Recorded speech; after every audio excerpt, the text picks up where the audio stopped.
Oke, bismillahirrahmanirrahim. Assalamualaikum. Lanjut ya. Eh, jadi di video sebelumnya masih tentang eksplorasi data, ini capaian, kemampuan akhir. Nah, tadi kita udah belajar histogram, stem and leaf. Sekarang kita masuk ke yang ketiga ya, eksplorasi tools untuk eksplorasi data yang ketiga yaitu box plot. Nah, box plot atau diagram kotak garis. Oke, diagram kotak garis ya. Nah, jadi diagram kotak garis ini dia akan menggambarkan hasil pencarian data. Konsepnya, jadi dia ngebagi dulu data jadi 4 bagian sama besar. Jadi konsep kuartil ya yang dipakai ya. Jadi dibagi 4 sama besar, 25%, 25%. Jadi di tengah-tengah ini adalah median atau kuartil 2.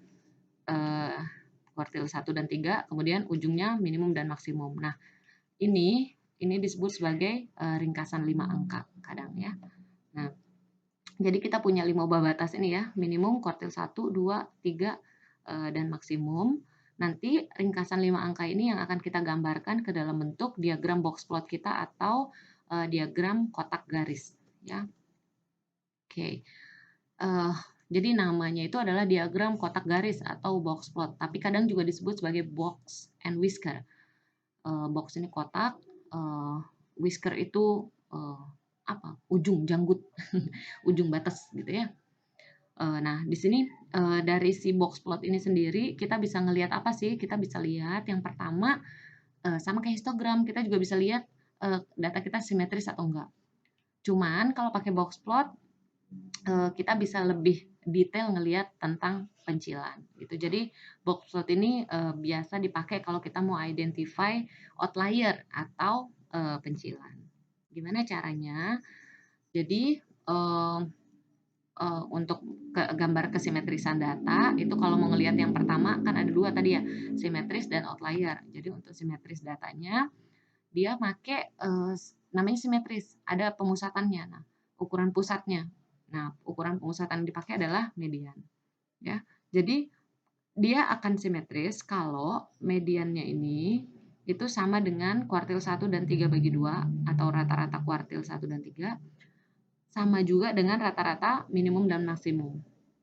Ya oke, nggak mesti sama, tapi bisa di sini disebut relatif sama gitu ya, karena simetrik itu nggak mesti bisa sama-sama. Sama kayak tadi kalau di video sebelumnya kita belajar histogram kan agak-agak gini itu masih bisa kita bilang dia sebagai simetris gitu ya. Ya relatif, gitu, relatif simetris.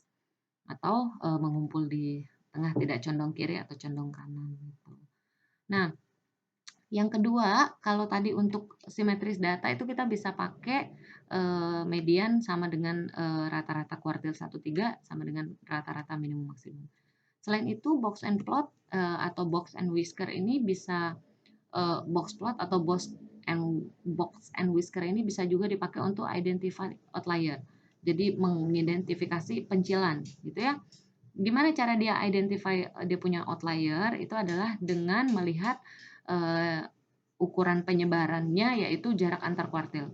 Kalau tadi simetris kan dia ngelihat ukuran pemusatan, pusatnya itu pakai median, tapi kalau outlier pakai ukuran penyebarannya itu jarak antar kuartil. Jarak antar kuartil itu disimbolin D yaitu sama dengan kuartil 3 dikurangin kuartil 1. Oke. Nah, untuk pencilan, dia akan berada di luar pencilan itu kalau nilainya ada di luar selang. Kuartil 1 dikurangin 3 kali jarak itu per 2 atau 1,5 D sampai K1 tambah 1,5 D. Jadi ini batas bawah dan batas atas. Kalau sampai ada data yang keluar dari batas ini, maka dia teridentifikasi sebagai outlier. Ya, kuartil plus minus whiskernya. Oke. Ini contoh yang kita pakai dari awal. Jadi misalnya kita punya 21 sampel. Sampel ini dari 21 dibuatin dulu stem and leaf-nya untuk mempermudah nyari kuartilnya ya, sekalian urutinnya pakai stem and leaf. Nah, di sini kita lihat mediannya. Mediannya ini udah belajar di stem and leaf ya. Jadi mediannya itu adalah nilai tengahnya data ke 20,5 gitu ya. Yaitu 60 yang ini Kemudian di sini ada kuartil 1, kemudian di sini ada kuartil di mana kuartilnya? Ini kayaknya. Ini kuartil 3, ini adalah maksimum, ini adalah minimum. Jadi minimumnya 45, kuartil 1-nya 53,5, mediannya 60, kuartil 3-nya 64, terus 64, terus maksimumnya adalah 82. Jadilah ringkasan 5 angka ini, kan ya? Nah, ringkasan 5 angka inilah yang akan kita gambarkan ke dalam bentuk box plot. Oke. Nah, sebelumnya kita lihat dulu. Tadi kan box plot itu bisa dipakai untuk melihat simetris atau enggak dan untuk ngecek pencilan atau enggak. Sekarang kita cek simetris atau enggak. Kita lihat mediannya adalah 60. Rata-rata kuartil 1 dan 3 58,75, rata-rata minimum maksimum 63,5. Dari sini kita lihat gap antara dari sini ke sini. Jadi ini kan nilai tengah ya, 60. Di kirinya ada 58,75, di kanannya ada 63,5. Kita lihat gapnya. Di sini kan gapnya 3,5, di sini gapnya berapa? 1,25 gitu ya. Nah, ini kan ya, jadi bisa dibilang eh, eh, tidak terlalu simetris. Cuman kalau kita lihat dari angka ini, bisa dibilang bahwa perubahannya itu tidak nampak mencolok. Memang kelihatan tuh kayak 60 sama 50-an sama 60-an kelihatan. Tapi kalau kita lihat gapnya ke titik pusatnya kan median ya. Kalau untuk simetris, titik jaraknya ya tadi 1,25 sama 3,5.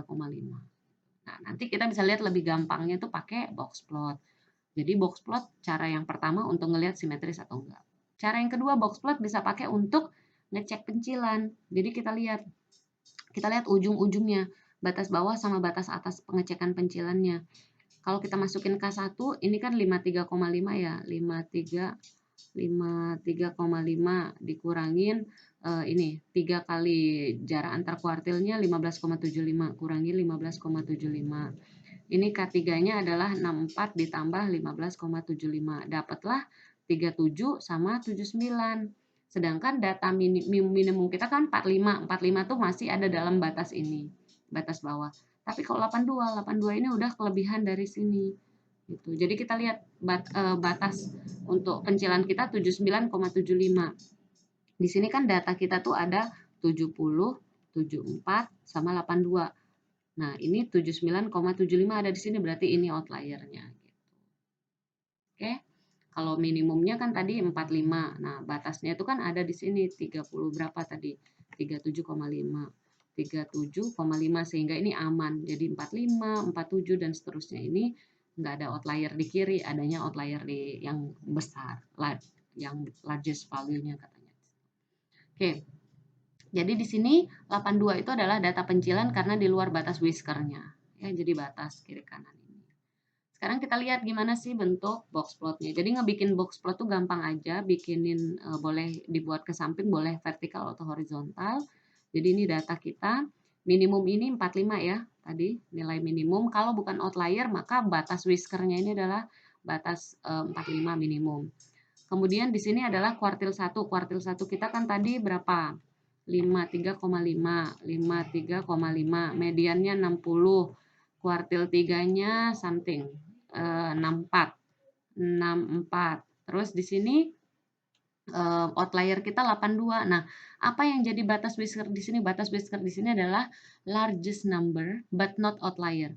Jadi kita lihat angka terbesar yang bukan outlier. Jadi angka terbesar yang bukan outlier kalau di sini 82, maka angka terbesarnya adalah 74. Makanya di sini itu nilainya adalah 74. Ini kalau ditaruhin 74. Ya, ini outlier. Biasa digambarin pakai bintang. Ya, jadi gitu cara ngebuat ada beberapa kadang orang bikinin gini karena whisker kayak jenggot gitu ya, dibuatin gini. Tapi pakai gini aja juga enggak apa-apa. Nah, dari sini kita bisa lihat ini kalau kita bikin horizontal ke samping, maka dia gini. Kalau kita bikin ke samping, ini bintang 82-nya. Nah, ini tuh gini kan. Nah, ini tuh pusatnya ada di sini. Jadi kalau dibuatin kurva normal, dia datanya gini gitu. Ya. Jadi ini bisa dibilang ini data tidak simetris. Nah, gitu ya. Sorry. Ini ngumpulnya kan datanya banyak di sini, maaf. Harusnya kurva normalnya tuh gini. Oh, oh, ya mengumpul di sini dah. Gitu dah. Datanya banyak ngumpul di sini gitu. Jadi kalau mau dibilang ini relatif tidak simetris juga boleh gitu. Cuman nanti kalau mau analisis yang lebih advance lagi ini bisa ada beberapa cara demi mencapai kesimetrisan data. Kita bisa lakukan yang namanya transformasi data. Misalnya transformasinya bisa pakai log dari data, bisa juga pakai akar dari data dan lain sebagainya sehingga mencapai tujuan simetrisnya gitu. Kalau ini juga mau dibilang kalau dilihat tanpa box plot, kalau dilihat dari angkanya tadi ya ini kayak tidak terlalu mencolok gitu. Cuman ternyata pas di box plotin, oh ternyata dia malah mengumpul di sini datanya. Jadi mungkin bisa dibilang ini relatif tidak simetris. Tapi kembali lagi ke setiap orang karena ini yang namanya gambar kan untuk eksplorasi awal. Jadi setiap orang akan punya gambaran masing-masing subjektivitas masing-masing gitu. Oh, kayaknya kalau segini nih masih kecil kan ini masih angka puluhan. Jadi bisa dibilang ya relatif lah atau ya ditransformasiin dulu supaya bisa dapet. Mungkin jangan-jangan setelah ditransformasi dia jadi apa mediannya ada di tengah sehingga relatif simetris gini gitu. Box plot. Ya. Oke, jadi untuk mengambil kesimpulan itu ya memang subjektivitas subjektivitas penelitinya, analis datanya gitu. Ya, tapi untuk sementara ini yang bisa diambil kalau kasus kayak gini, oh datanya ada pencilan, jadi harus hati-hati nanti kalau dianalisis lebih lanjut, kalau distribusi asumsi normal residual tidak terpenuhi, ya ini salah satu penyebabnya bisa jadi karena ada pencilan, datanya nggak simetris. Jadi kita udah punya gambaran awal, nanti ketika ending dapat kesimpulan, oh dia ternyata nggak normal nih residualnya, tidak mengikuti asumsi distribusi normal gitu, tidak identika, tidak independen, maka kita bisa tahu dulu alasannya, oh ada pencilan, kalau gitu, oh sebentar saya ini dulu pencilannya, mungkin pencilan. Nah gitu ya, jadi oh ternyata data kita tuh ada pencilan, jadi kita cek lagi, oh jangan-jangan bentar lu cek dulu, oh pencilannya ternyata salah ketik, ini tuh salah lihat, gitu-gitu. Jadi ada banyak hal yang kita bisa lakukan kalau kita udah eksplorasi awal, nggak asal aja nanti, oh data tidak normal ya, udah selesai deh risetnya, datanya nggak normal residualnya gitu, kan nggak gitu ya. Makanya itulah pentingnya kita melakukan eksplorasi awal dulu eksplorasi dulu di awal. Gitu. Oke, Oke, nanti kita lanjut di video selanjutnya untuk materi selanjutnya. Assalamualaikum, semangat!